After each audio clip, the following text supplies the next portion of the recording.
Hello, আসসালামু আলাইকুম। কেমন আছেন সবাই? আজকে থার্সডে নাইট, মহান বৃহস্পতিবার। একটু লাইট মনে কম আসতেছে। আজকে যাচ্ছি হচ্ছে ধানমন্ডি, যে তেহারিগর আছে সেটারই ব্রাঞ্চ খুলছে হচ্ছে আমাদের মাদার রোডে। এখন আমি যাচ্ছি হচ্ছে মাদার রোডের দিকে, তোলাবাগের মধ্যে দিয়ে। আমার পিছনে আছে হচ্ছে রাহাত, সেই ভাইরাল রাহাত, ভাইরাল দুষ্টু রাহাত।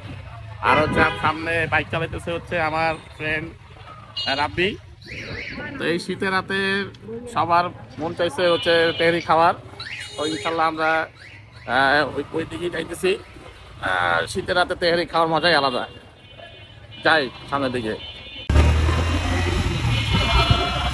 আমরা মাজার রোডে চলে আসছি।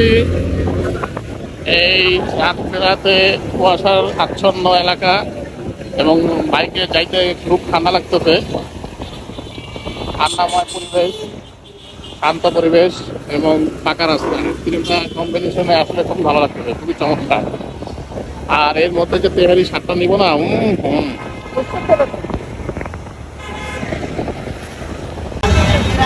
এই যে সেই তেহারি ঘর। এই যে আমরা সবাই চলে আসলাম তেহারি ঘরের সামনে।